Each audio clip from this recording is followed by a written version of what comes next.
Hello, everyone. Welcome back to Footnotes, our D&D after show. Tonight we have Konner joining us, and I hope you saw what happened this Friday on our most recent session of Stories of D4. You guys sweating? Yes. Still sweating, yeah. Yeah. Still sweating? Still not sure what we're going to be doing here. Blasphemer. I had my phone on. It's very You were the one. Will I be kicked out of the theater? No, not I yet. could go. No, you're good. You're good. We don't need to lose you for this one. This one in particular, we should have you here for. Yeah. Oh, am I here to be chastised for what I did? Yes. Okay. Where would you like to start? I'd like to start with where we left off, honestly, because I can't think of anything else. Everything else kind of doesn't really matter at this point. Yeah. It has- What happened? Here's the thing. You go to investigate a mystery. We know that there's something going on. We already had the one quest. Something's amiss. We had quest number 1, go deliver item to place. Great. You had a very clear goal. Very clear that goal. you succeeded. We did succeed, but Now, you didn't ask for any reward. Maybe there could be a reward there. the reward would be not dying. Because, okay, go to place X, deliver item Y. Great. Cool. That's a quest that we can do. That's what we've been working towards. It feels fine, right? Oh, there's a mystery afoot as well. Oh? We could have chose not to investigate the mystery. You could have. Yeah.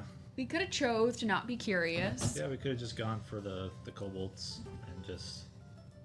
Yeah. And we didn't even have to do that part. We were just like, no, we're adventurers. We'll be friendly and help you out with your problem. What are we thinking? Yeah. And then I feel guilty. I feel guilty in so many different ways. Number 1, First, I can count. I manipulated my use of augury to cast my vote for going to investigate the singular dead kobold. You did, and I believe I told you for the first time. I don't think you've ever received. You've only ever received the positive or the mixed.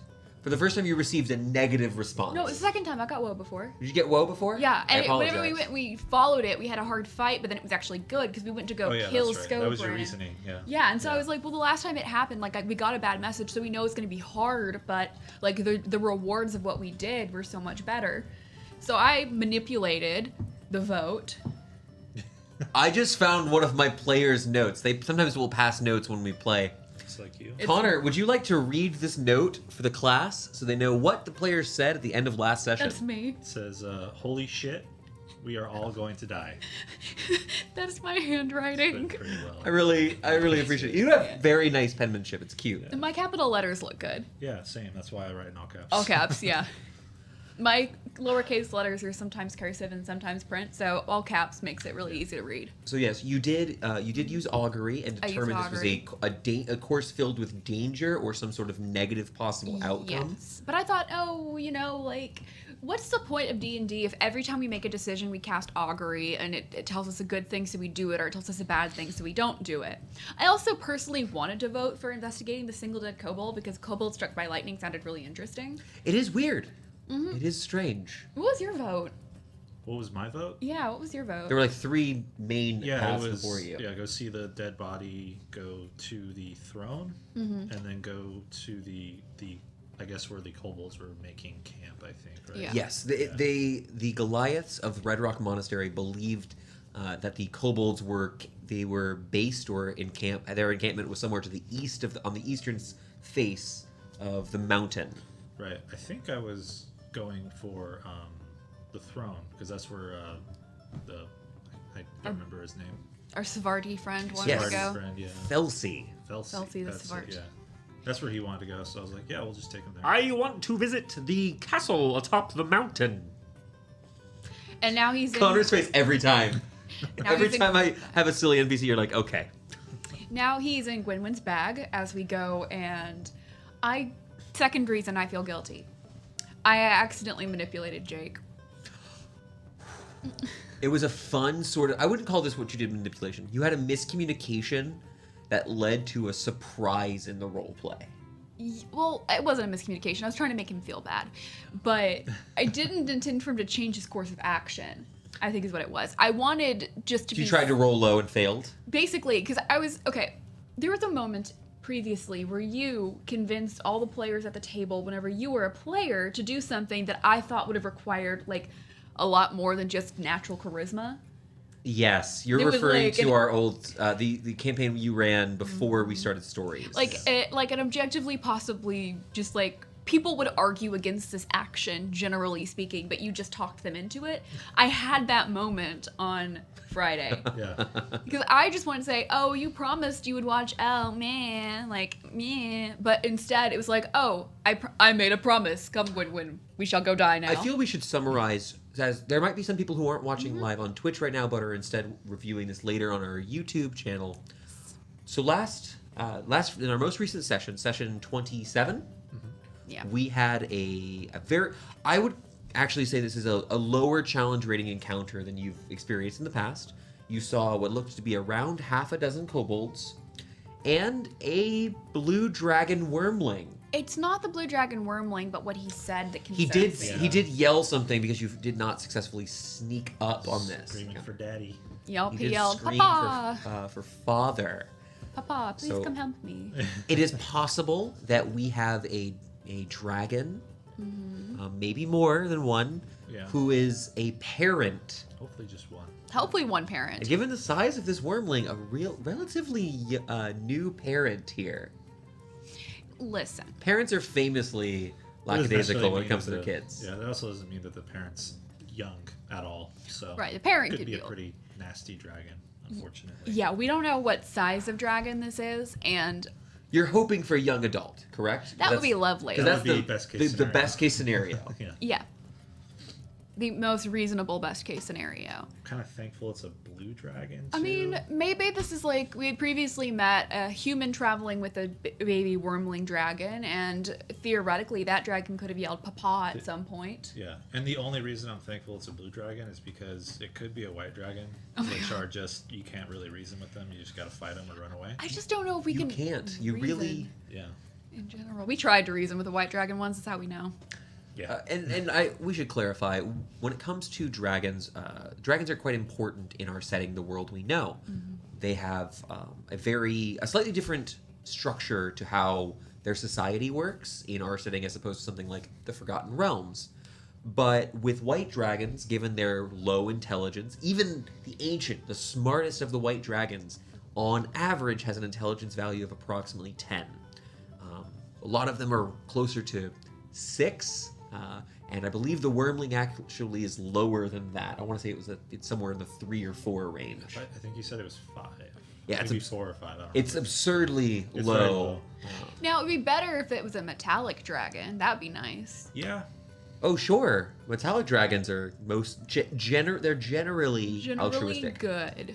Now that's not always the case, but generally speaking, metallic dragons are good dragons. So, it sounds like the party has this theory that a big dragon might be coming Big- to attack them. big blue dragon, because we had a really decent roll, a couple decent rolls, a couple decent insights from players at the table. 27 Arcana from our wizard. 27 Arcana. I rolled a 19 on the die. Yep. So I got a 27 Arcana. And oh shoot, I think we were all kind of getting there with the dragon thought, and then it was proven to us because we just went to a dungeon. Now we have a dragon, you know. and I didn't say it on the stream, but afterward, once Matthew had let us know that the weather that was causing it was because of like typically that's what happens with a blue dragon. I was already thinking blue dragon, just because The I was, rain? yeah, just because of the rain, the thunderstorms. I was like, yeah, just a dragon. Yeah, it is an interesting. Victoria alluded to something that I, as a dungeon master, made a mistake very early on. I had thought blue dragons were associated with the water, and so we talked. There was a historical event, part of Konner's old character's backstory, even Yeah. that there was this conflict involving the sea elves and the Tritons, and they had blue dragons who fought with them. And so we've sort of retconned now, knowing that they're not actually ocean themed, they're desert themed, to that those were involved in the Navy because they were able to fly along with those ships. They couldn't actually breathe underwater, but they were just working with those groups. Yeah, because I know into the campaign, we had an encounter with a little blue dragon wormling that was like popping in and out of the water and like playing and reading books. Yes, yeah. actually every time you've seen a blue dragon at our table, there has always been some sort of water feature nearby. Yeah, I think this might be our first negative encounter with a blue dragon. as like You did face several of them in a sky castle once long ago, but it was alongside several other younger dragons. Yes, I that's wouldn't fair. call the other encounter we had negative. It was a social interaction that we had with the blue dragon, where not all of us made great impressions. True. Yes. So that was our other really encounter. We fought some wormlings, maybe some bigger ones. I don't really remember. And they're not all bestial. It was mostly. Yeah. I feel like last campaign was mostly green and green and black. Black green and dragons. yeah. Late game, because of the nature of the armies you were facing, they had captured a number of chromatic dragons and enslaved them. And they were they had these essentially machines of war. They were using these servile black dragons. I don't recommend DMs use that sort of plot line lightly, as the kind of people who can capture a dragon have to be strong enough to capture and maintain control over dragons. Yeah. So whatever your threat is that the dragons are the minions for, You better be going high level. yeah. Yeah, for Yeah. sure. We were level 20 at that Yeah, point. that's gonna be a heroic level type. Yeah, but black dragons, we fought a couple blue, but there was a very significant green dragon Black as and well. green dragons for Yeah. sure. And so you all seem to have this theory that a blue dragon is going to be attacking you. Yes. Do you have any plans you'd like to discuss here on Footnotes? So I have a plan. run. You're very close to that giant fortress. I'm really curious to see what happens, but yeah, I got some things in my back pocket. I got the cape. Oh, you I can only take do. one other person with me though, so that's the problem Okay, there. but you've made a promise. Oh, I know. That's You did why I'm make a saying I promise. do have a plan. It's very exciting. I had not considered the cape. Yeah, I got the cape. Now, this encounter is already prepped. I have everything I need Right. ready for this Friday. I have one 4th level spell I can cast. Yeah, you do. Use the highest level magic. Yeah, that's my plan. I discussed my problem as a player with you a little bit. Okay. We played such a high level campaign before. And Yes. and once we got up to those higher levels, we were playing at like war scale. And so we played Battlefield Commander quite a bit. And like my brain slips back into it where I'm like, go here, do this, go here. Ah. I think you have established Ismini as someone who is cool under pressure, well educated, and regardless of, I don't just mean the fact that you have good book smarts and you know how to do some good trigonometry. You generally have, I think you've demonstrated your wit and your leadership abilities enough to, that the party seems willing to listen. That is a character building choice. I know my fatal flaw as a player now that I've had a little inch of power is to take all of the power and use it. So in planning out how to play Ismini, chose to build a character where I could use some of what I did before. So like there may be a reason why the party would listen to me if I said, Silas, go do X, or Gwynwyn cast this spell. Now, because I've established Ismini as a character where they would actually listen to her, I can have my fun and do that every once in a while. Without it being like my goofy, silly character suddenly is like, a Battlefield Commander. And I kind of want to like hone in on something real quick, is that you have established this where you really have this place where you really like to be involved in like battlefield command sort of things. I don't think for a moment you've seemed domineering in the I'm the boss, everyone listen up. I think that you've done a really good job at fitting in and gelling with the party. I don't think Ismini is the de facto leader or is Correct. trying to take over in some way. Yeah, I don't think really anyone has kind of really jumped into that role or overwhelmingly been that kind of leader for the party. And I think it's kind of our previous party to our current party now, where to a degree, all of us have some part of that. Because, we are who we are. We're going to play characters that are in some way related to us. We all have a little bit of that old character that still is in our new characters that we're playing. So people are kind of fulfilling some of the same roles they did before. I'm not, Charisma 22 Bard anymore, but I am fulfilling some of the roles, not all of them, but some of the ones that I had before. I think It's gonna be a long time before we see a stat above 20. It's so hard after you played a character for so long to not think like that character. Yes. I think you had a great solution for this. Yeah, just be me. Well, no, Essentially. Actually, I don't think you give yourself enough credit.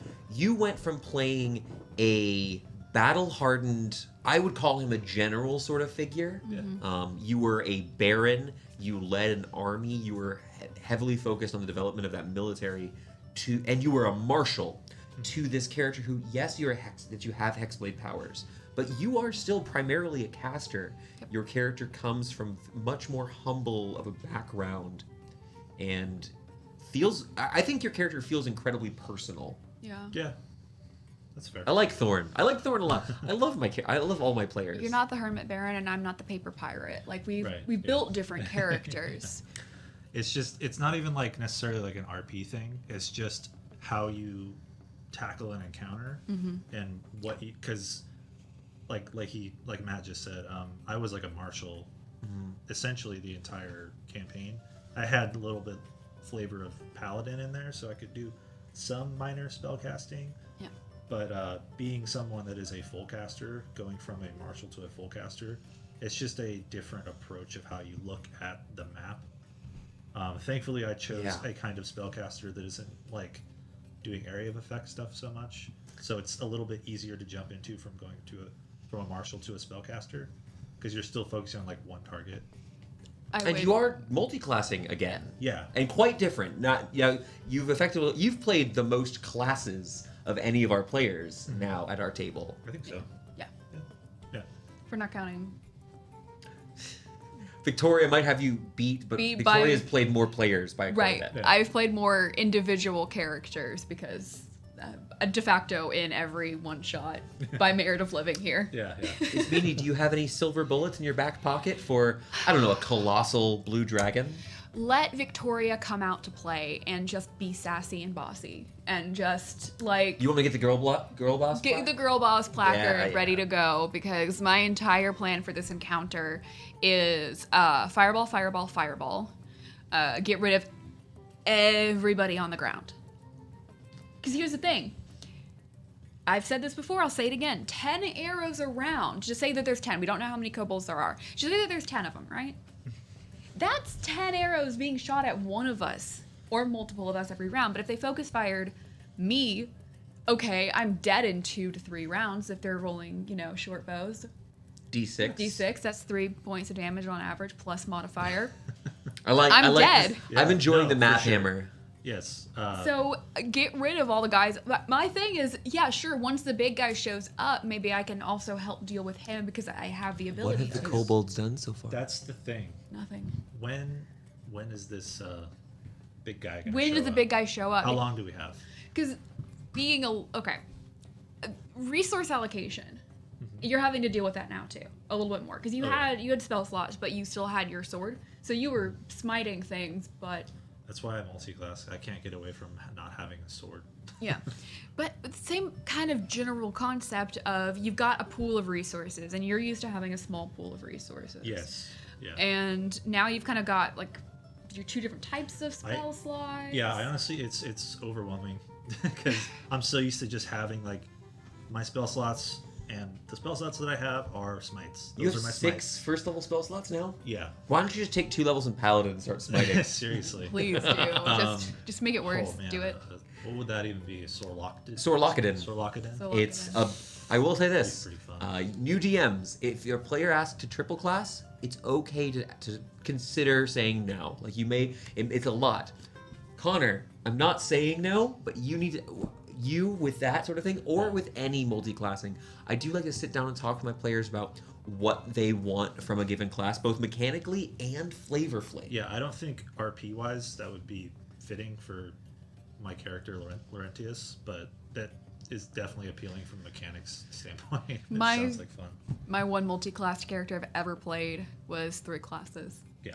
Yeah, it was a wild one shot. It was a fun one shot, but when you've never multi-classed before, I would suggest against it as well. If you're a new player, Yes. don't pick 3 classes. Yes. And I would actually call 3 a hard limit. I don't Yeah. believe that. Now, I don't mean for those of you over on the 3D6 subreddit there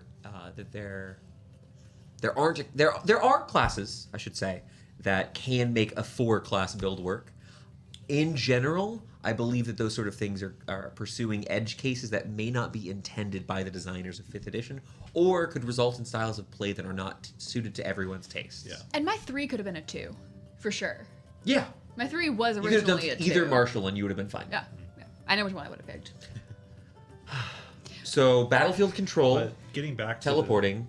Yeah, well, I was just saying, getting back to like that resource management, having played a character that had very minimal amount of resources and trying to conserve that, it's kind of freeing to have a few more stuff to just kind of fuck around with. It feels great to have a lot Yeah. of spell slots. Yeah. I was a full caster, and I went back around to play a full caster again. And I miss my spell slots so much. It's hard to, because you get used to, as time goes on, we played for multiple years, so you get used to using all of your spell slots smart whenever you've got 10 of them or whatever. Now I've got a couple. I've got a handful. What do I have? I've got 10. No, never mind. I have 10 Yeah, currently. Whenever I had 20 of them. I almost have 10. Yeah. Whenever I had 20 of them, it was different. Yeah. So it's hard to know sometimes what to do in combat. And I've picked cantrips specifically for, okay, if somebody's injured and they may not be very smart or whatever, I can do Toll the Dead, make them make saving throws. Maybe I'm afraid of hitting them because they're heavily armored. Let's see if they're not as smart. Great. Yeah. Now, Or have you... no healing. Yes. Getting that cantrip that makes it so they can't heal if you Yeah, hit. that's really good. It has felt in certain encounters like preventing the healing was more important than me doing more damage. I really wanted a character that the damage output was not as important as some of the other things that they could do. Now, I've definitely cast a lot more damage spells than I was planning on in this campaign because it's hard to get away from. I think... Especially early level. Yeah. I think that you may feel like you've done more damage... that you've cast more damaging spells. I think that part of that sway is just because you utilize cantrips much more solidly than any of our players did in previous campaigns. As we were learning the game early, so cantrips, we were like, oh wait, why don't I just shoot my short bow that I have for some reason? Yeah, Vicious Mockery was the only thing I cast as a bard for like 2 levels, except for sleep. But with his meanie, you have these incredible non-damaging and some damaging spells, but you can switch. You can use your cantrips. You just want to do a little bit of damage. You've got all these melee allies that can help.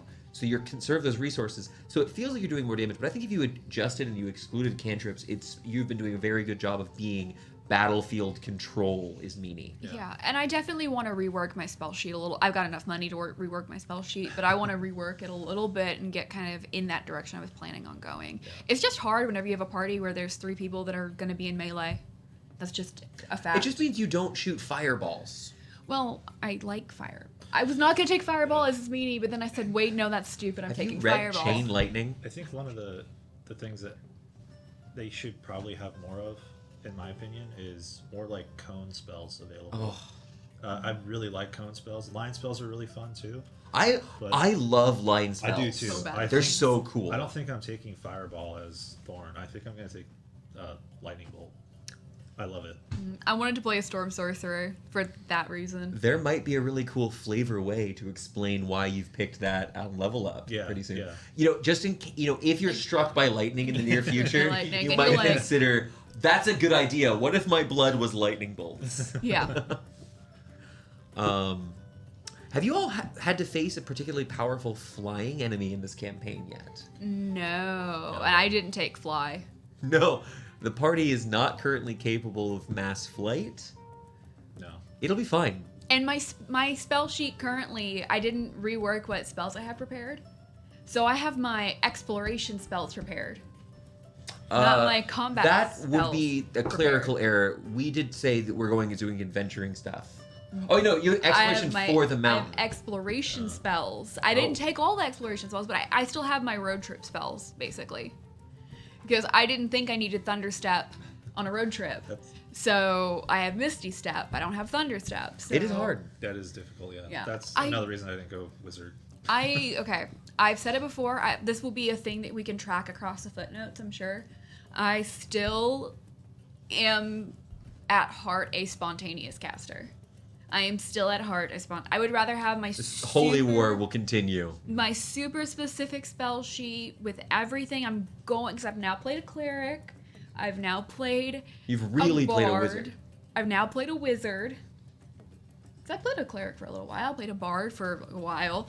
Now I've played a wizard for a while. And I'm a spontaneous caster for sure. Yeah. Having played a wizard, it's hard to pick and choose your spells. Mm-hmm. Especially if you don't know necessarily what you could run into. Yeah, and as a bard, I never had to think, oh man, I wish I would have prepared that. It's like, oh, well, I didn't learn that song, so, Yeah. Yes. maybe later I'll learn that song at level up or whatever. Generally speaking, prepared casters have the disadvantage of having less regular features. That is, abilities that are normally more general, such as the Paladin's Divine Smite, which is just do some more damage. Or the clerics have sorcerers have their meta magic, which just applies to their spells in general. But for wizards and clerics, well, they don't have as many of those features. Druid's the weird exception, but that's a little different. Druids. Wizards and clerics have the breadth of options available from their spell books, and so It's hard. prepared casting is the best. What? Who said no. that? Was it someone in the peanut gallery? If Yeah. you're going to be a full caster, I'd say yes. Oh, Oh, no. I want to be very, and that's kind of what I was originally planning on doing with this meeting, was just like super specifying my spell list, which I then did not do because you put a lot of money in my hands. I gave you so much money. I was gonna be really specific and basically be a spontaneous caster because I was gonna have my spell list so tailored. But then I played an abjuration wizard, and their spells are so expensive. Everything has a material component. Yeah. So We're about at the midpoint here for tonight's footnotes, and I just want to really quickly mention something to those of you who are here in chat tonight, or for those of you who are watching this at home on our watching it later on YouTube. Stories to D4. We've been having an absolute blast creating our content for you here on Twitch and over on YouTube, and it's through support from people who are subscribing over on Twitch or that are our patrons over on Patreon that we're able to create these shows, get miniatures, and, well, bring all sorts of stories to you. So if you are able to support us, either on Twitch, if you have an Amazon Prime account, you can even support us for free on there using your Twitch Prime subscription. We would love it if you could help us out with our subscriptions so we can reach our goals and bring more stories to you. and more emotes. And more emotes. Have you seen the Ralnor emote? If you can't It's use the pretty Ralnor emote, what are you doing? Guys, he's so cute and he makes weird sounds Makes weird all the sounds. time. All the time. I hope that comes through. I've been assuming it comes through the mic. He's literally like a trash can for everything and yeah. He's just a dumpster. I'm waiting. Ralnor's going to eat your other pair of shoes. Yeah. Okay. We have a bunch of people at the table. We have relatively high int across the board. Hey, man. We relatively. You're Let me get some important. ASIs, all right? Well, you've got. I mean, God, what a we have- waste. we have no wisdom. We could get you a ring of intelligence, buddy. I think a headband would be more fitting. Because then I can shoot my psychic lance from the little jewel on it. That's kind of cute.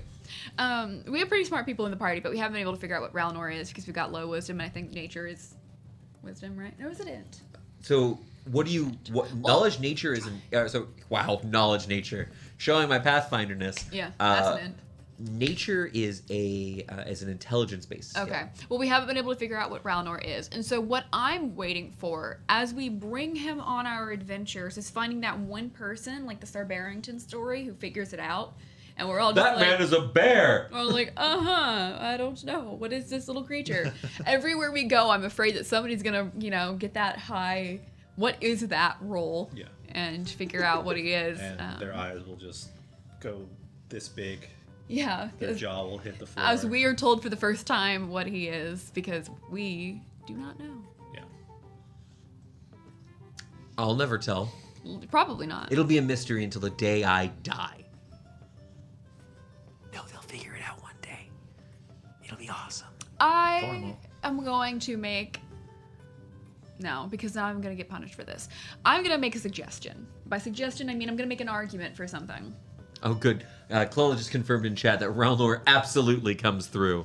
So, upon level up, can we remake Yes. knowledge-based checks about things I in will our allow world? this. I will absolutely. This seems. This is what you're describing would be more strict than I already am. So this is something that I've thought of before because I've DM'd before, and I DM'd in a setting where there was a lot of stuff you had to try to figure out about where you were, what was happening, and one of my thoughts about it. Now I did some pretty evil things in that campaign, and some of them I haven't told anybody about yet because I'd like to bring that campaign back out and do it again. But one of my thoughts was, hey, if you're trying to figure things out as time goes on, because this is a module, there's things gated behind levels, there's milestones that you hit and then you level up. So at level up, if there's things you want to have, as you've been adventuring, getting stronger, try to figure out. So I'm going to sit here and make an argument for my worldview. That is, remake knowledge checks at level up. I think it's fun. Seems fine. I mean, yeah, it may be more strict than your version, but I think it also kind of keeps us from every single session asking, hey, what is Realnor? Yeah. Who's the painter? Do we recognize the brush strokes? Can we go to a museum? Hey, we should go to a museum and check out the brush strokes. Yeah. See- I think we should do some forensic Hey, work. You Yeah. actually described my system for a moment there. So, you talked about the painter as an example. The painter is a now infamous serial killer who has taken down several people, as far as you know. Now, if you went, can I roll who is the painter checks? First off, no, that's a bad check to begin with. I won't let you just know the answer. Correct. But you gave an example, you gave an example of something that I do like, which is, could we go to a museum and study artists and try to find something similar? And I think when your players do something new and creative, that is the action that should spawn off additional knowledge checks, mental ability checks, Yeah. to see if they can solve parts of it. You don't have to give out the answer. I could say, No, we don't see. You roll a 28. You don't see anything. you don't see anything. But what I could say, you notice that it appears, looking over at this side, that this general school of artistry seems related. Like, it seems to have similar methods of He's an brushstrokes. impressionist. He's an impressionist. Yeah. None No, of he's these not even artists a have realist. ears. That's an Yeah. interesting, convenient note.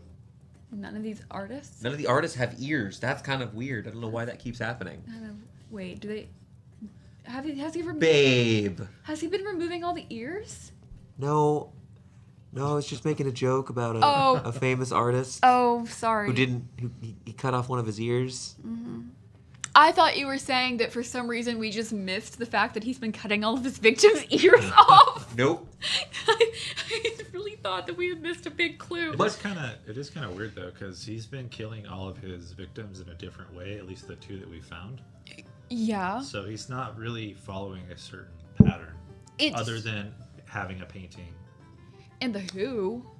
in the Who. Yeah. You Yeah, do that's know fair. something significant about the Who. Yeah. It's just method of murder is always different. Which I think is weird. Yeah. Wait. Hang on. I'm derailing footnotes. He's now. like the John Doe of our setting. He's the Explain. Zodiac. Okay. So we go to the first site of the murders. Okay. Follow me here. We go to the first site of the murders. Painting's drawing us in to go touch it. Right. Right? Are there any ghosts? No. No ghosts. We go to our next murder. Are there any ghosts? Specters. Lots of ghosts. Yeah.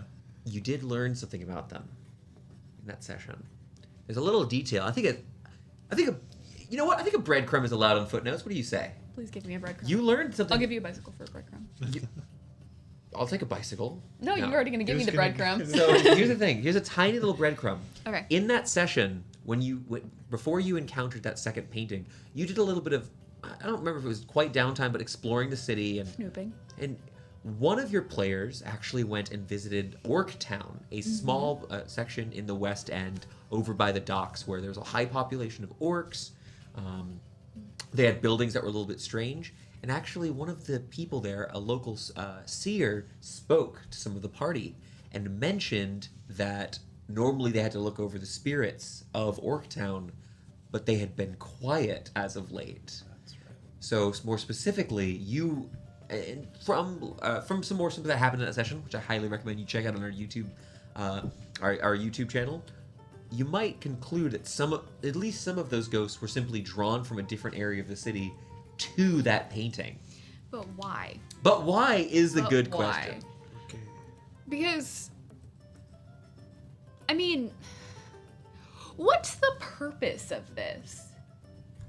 Where is my songbird? Maybe you Where just is get my off on it. fucking songbird? That's Well- my question. You know, that was the first question you asked. What's the purpose of this? Because, no, we've been thinking about this the wrong way. No, we've been thinking about it the This wrong is way. exactly what I Okay, want to hang happen. on. I need to go get I need to get my notebook. Do you want me to go get your Yes, notebook? can you please go get me I'll my go notebook? get No, your notebook. I actually figured it out. Continue panicking. I figured it out. Okay, so the message on the painting. In the second instance, we need to get back to the vigilantes. We should just run. We need to get back to the vigilantes because we need Guys, to the see. blue dragon can wait. We need to see. Ismini has an epiphany. Oh my goodness! mid-battle. No. Did you just find a Blue's Clue? I found a Blue's Clue. It's specific to the person. The message on the painting is specific to the person. Everyone will know who you are. And where is my songbird? Where is my songbird is not like a general question. It was a question specifically about the orc that he killed. It was not I a think you're general right. question. Everyone will know who you are. So what I believe that he said. Yeah, to the lady that he killed. The Yeah. tiefling, right? Tiefling. Yeah.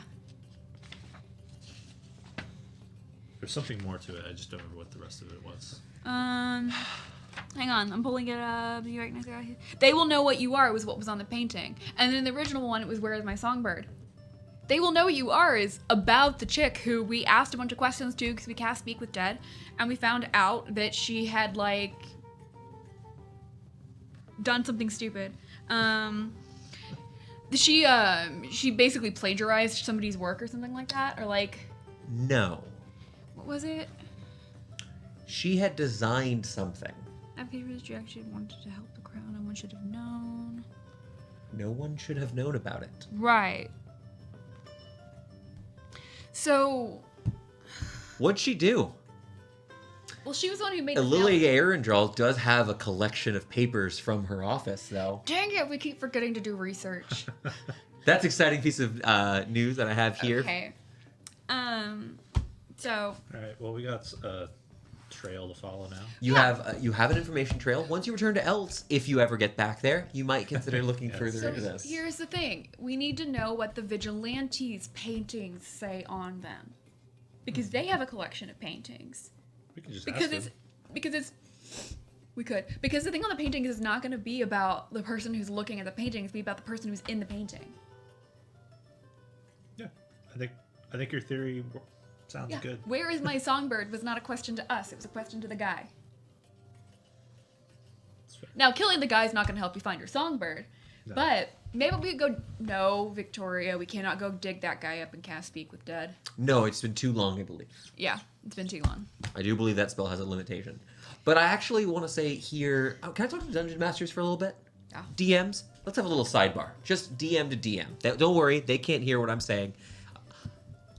Sometimes you're going to try to make mysteries in your games. And one thing I really encourage for Dungeon Master to do in general is if you have something you want to be a big question to your players, is to try to design, it doesn't have to be every single aspect of it. It's okay if you know that there is a grumpy blacksmith who's involved in a mystery. You don't have his name if you don't know for sure if he's married, that's fine. But it's really important, I think, to have the basic skeleton relatively early for your mystery, so that when your players do speculation, you can avoid changing because they are correct or because they're wrong. Now, some DMs like to kind of listen to what their players say and sort of adapt to that. I do believe that it's important to know what your players think, not to correct or to divert, but to make sure that you're passing along the information you think is happening on your sessions. So it's great to hear what your players have put in their notes, but don't don't change the outcome of your mysteries based upon what your players are doing. That's my big recommendation. Thank you for coming to my TED Talk. I'll get off my soapbox. So either I was very incorrect, very correct, or he's doing this to throw me off, so I cannot read into his words. That is correct, because I have had every one of those options happen in the past. Yeah. I am not a reliable narrator when we're not in session. But when we have these big revelations that may or may not be right, I mean, we've been really wrong before.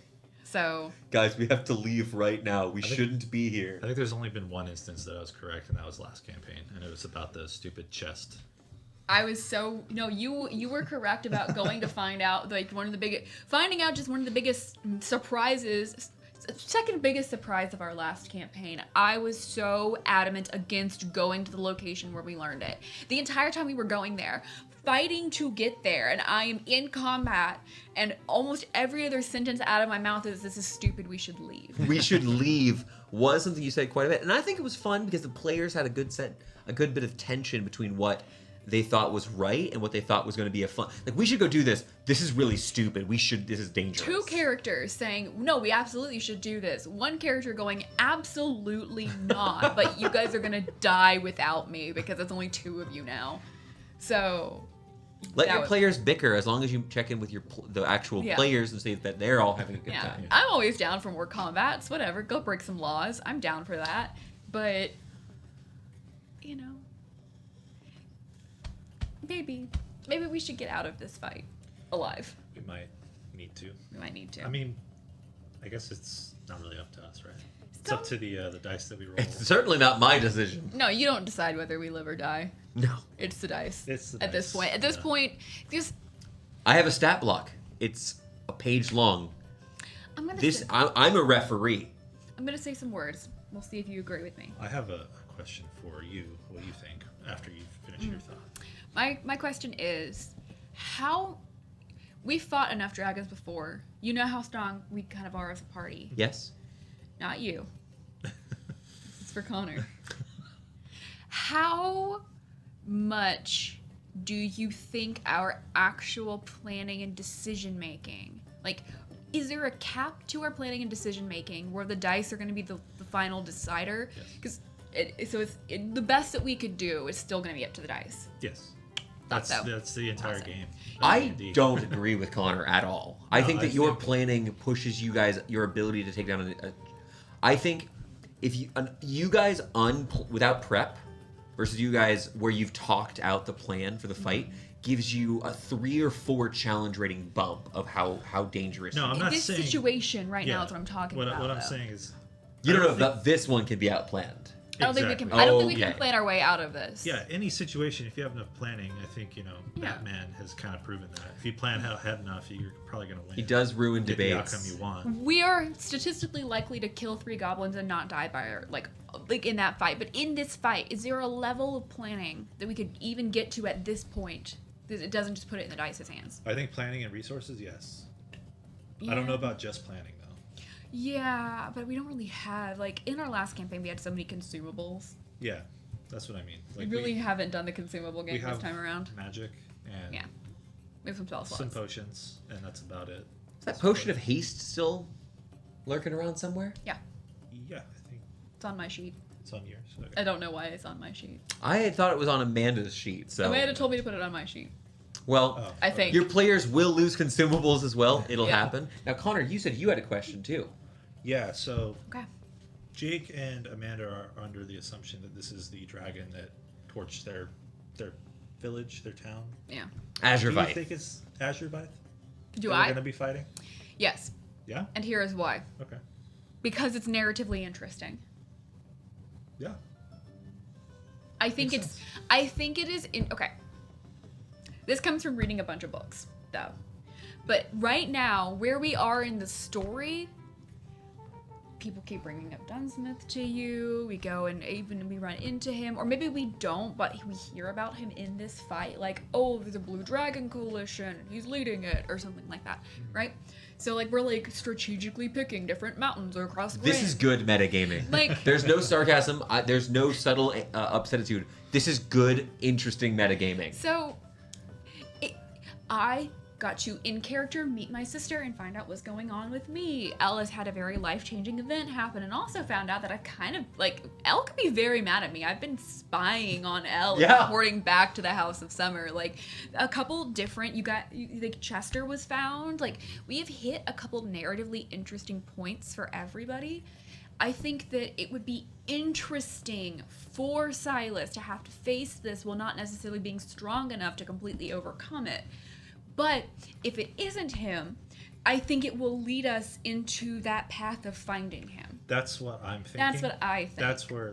Because you're thinking it's going to be, what was his name again? Azurvith. I am thinking it's just maybe a blue dragon that may know him. Yeah. So, but both can be narratively interesting. Either it's going to be it is him and now Silas is going to have to overcome something pretty big, or just run away from something again. Yeah. And then there's going to be like because Silas lived. He did it once. He can do it again. Right? I could not believe that. I want to say a surprise I had. Like, you surprised me, but it's not a bad thing. I think it's really interesting, and having had time to chew on it, I think it was an excellent role-playing moment. I was so surprised that Ismini didn't try to stop Elle from continuing on. Because it didn't seem at all like Ismini begrudgingly goes along. It seemed like Ismini knew this is the right thing to do and continued on. I have a moral code. It's just not obvious. No, Ismini's all of our characters are quite good. I truly believe at this point Ismini's become more. I started out. I can just tell people what I started out as. I started out as your character. I started out lawful neutral. I listened to I've said before I'd burn down a village of puppies for the House of Summer as quick as I would rescue a village of puppies for the House of Summer. Like, my moral code is to follow and listen to what the House of Summer is doing. Elle's kind of rubbing off on me a little bit, though. Because it's like, and I think of my two options, forcing Elle to try to stop, and then potentially still having to go into this combat with Elle mad at me. That's not going to help anybody if we're fighting during combat, right? Yeah. And then if I stop Elle and people die, now Elle's did you going bring your horse?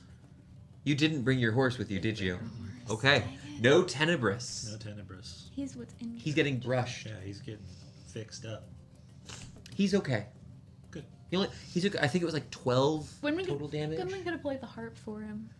Gwynwyn absolutely had the ability to heal, but Tenebris actually Tenebris is a war horse and not a riding horse, and I think war horses have over 30 health. I don't have a stat block in front of me. No clue. This is the only horse I've ever had in D&D, so. Yes. You know what spell I miss? You're going to be blown away by how strong they are the first time you use a horse in combat. I miss Find Greater Steed. Yes, you did once have a... miss it. Would you like to tell everyone the name of your griffin you used to ride? Her name was Petalplume Hammerborn Karen. She had a hyphenated last name. And,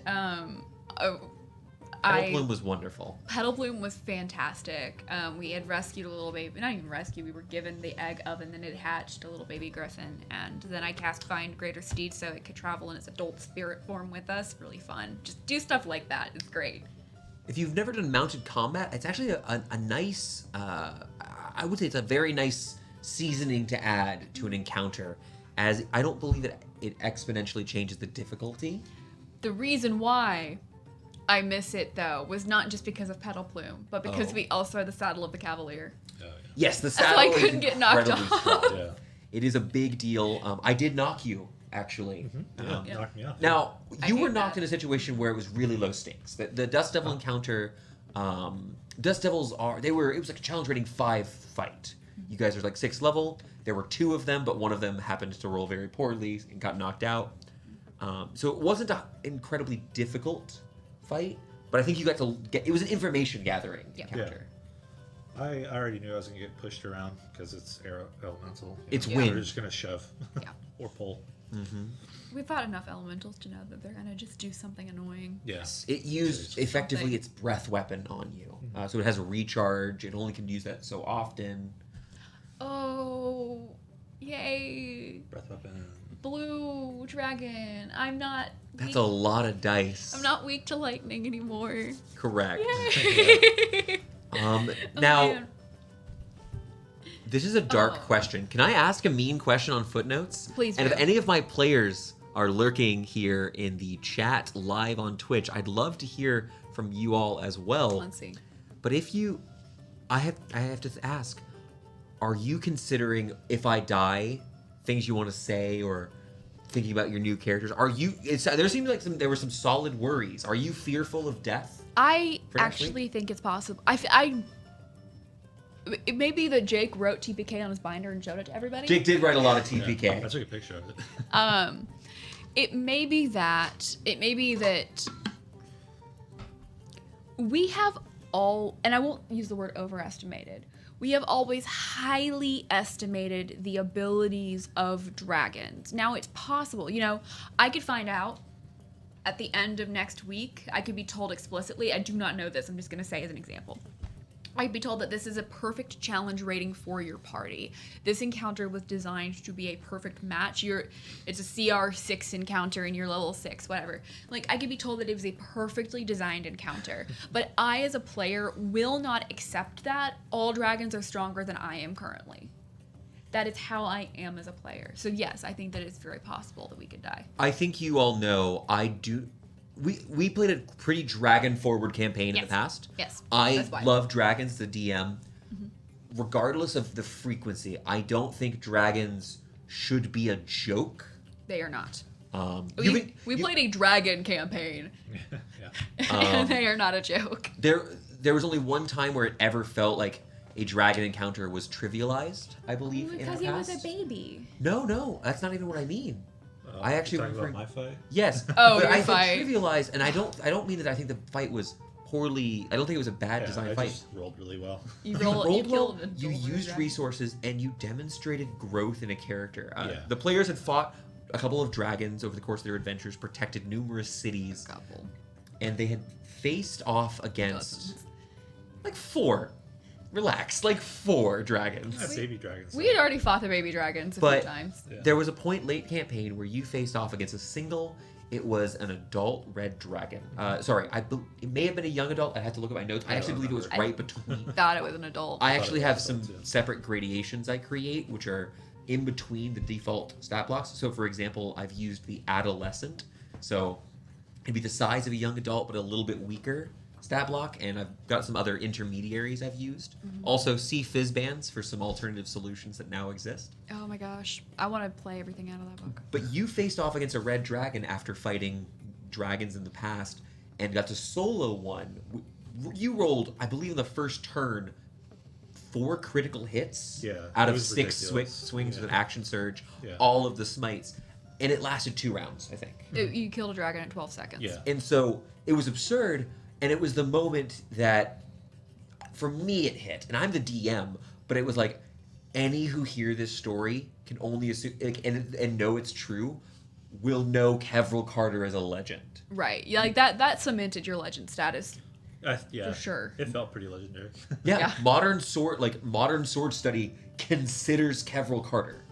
That's That's- a That's That's so where cool. Elle got it That's so from. great. that Ililie Arundrol So great. studied under some people who know about the Carter School of Swordplay. And that is why she bisected somebody. Yeah, it's That too bad is. she hasn't focused on using 2 hands on a weapon. Yes, Elle Too does bad. does not favor your old style. That's fine. It's fine. It's fine. Whatever. Pre-weapon master. Yeah. Okay, how about you? Do you think we could die? Are you afraid for Laurentius? No. I don't think Thorn's gonna. I saw that That was a face. horrible smile. I'm so I sorry. don't. I'm. It's so hard. I think Thorn could die. I'm not, as a player, concerned that Thorn's going to die. I think if I die, it's because it's good for the story type thing. So I'm not concerned for dying, but I am. I definitely think someone could die. I don't know if it's going to be a TPK, because I think if someone goes down, the rest are probably going to book it. I think it's going to depend on who goes down. Right. I think if Winwin goes down, Silas is staying, for example. Exactly, yeah. You know, Oh, I think man. if Elle goes down, Ismini is staying. Like, I think that's kind of the problem. Yeah. I just don't. I don't know. It's hard to say.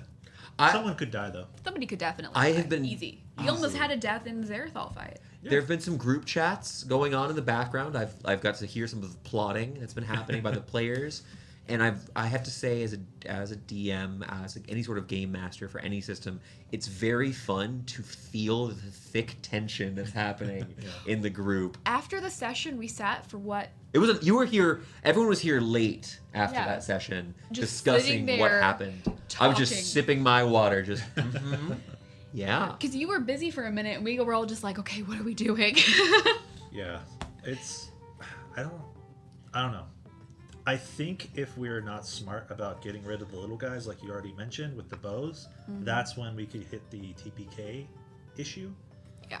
But if we can do area of effect stuff, take out the little guys if they actually start fighting us, and Don't even wait for them to fight.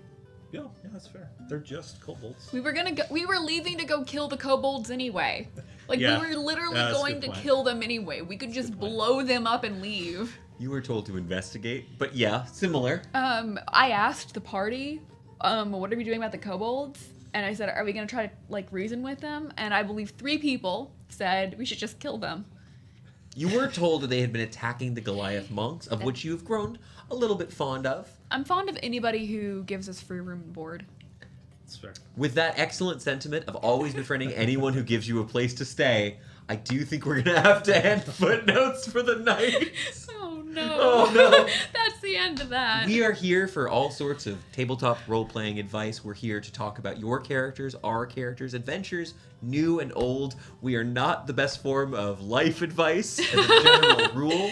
Trust anybody who gives you housing. But we do really appreciate all of you watching this, however you have. And we hope you'll be joining us for the next session of Stories to D4, coming this upcoming Friday over on Twitch. And oh man, that is a big blue dragon miniature. Good night, everyone!